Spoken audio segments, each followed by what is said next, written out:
La sottise, l'erreur, le péché, la lésine occupent nos esprits et travaillent nos corps, et nous alimentons nos aimables remords, comme les mendiants nourrissent leur vermine.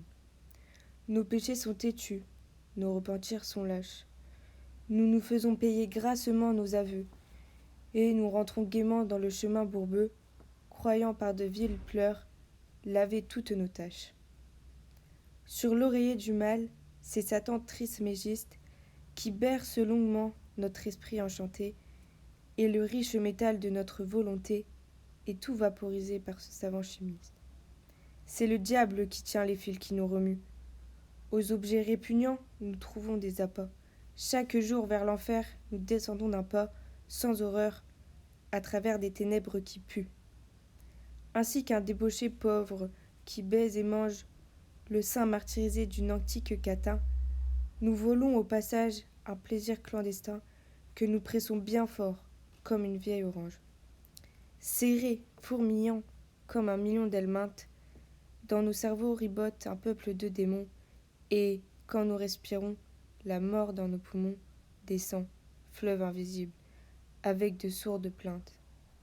Si le viol, le poison, le poignard, l'incendie n'ont pas encore brodé de leurs plaisants dessins le canevas banal de nos piteux destins, c'est que notre âme, hélas, n'est pas assez hardie. Mais parmi les chacals, les panthères, les lys, les singes, les scorpions, les vautours, les serpents, les monstres glapissants, hurlant, grognant, rampant, dans la ménagerie infâme de nos vices, il en est un plus laid, plus méchant, plus immonde. Quoiqu'il ne pousse ni grand geste, ni grand cri, il ferait volontiers de la terre un débris, et dans un bâillement avalerait le monde. C'est l'ennui. L'œil chargé d'un pleur involontaire, il rêve d'échafaud en fumant son hookah. Tu le connais, lecteur, ce monstre indélicat. Hypocrite lecteur, mon semblable, mon frère.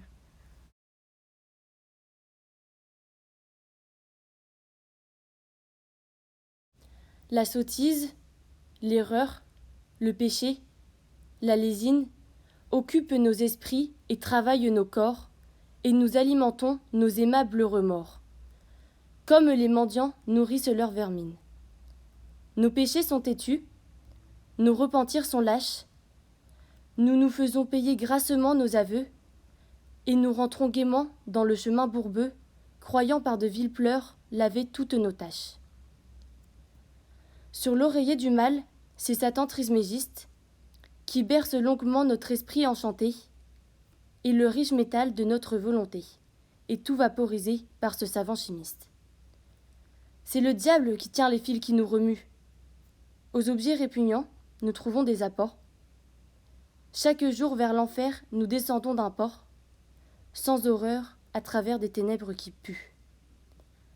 Ainsi qu'un débauché pauvre qui baise et mange, le sein martyrisé d'une antique catin, nous volons au passage un plaisir clandestin que nous pressons bien fort comme une vieille orange.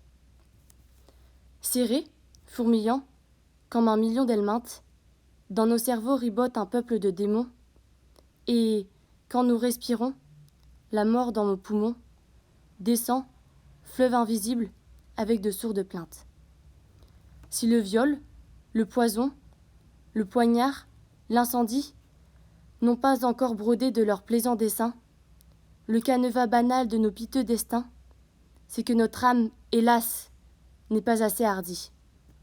Mais parmi les chacals, les panthères, les lys, les singes, les scorpions, les vautours, les serpents, les monstres glapissants, hurlants, grognants, rampants, dans la ménagerie infâme de nos vices, il en est un plus laid, plus méchant, plus immonde. Quoiqu'il ne pousse ni grand geste, ni grand cri, il ferait volontiers de la terre un débris, et dans un bâillement avalerait le monde. C'est l'ennui. L'œil chargé d'un pleur involontaire, il rêve d'échafaud en fumant son hookah.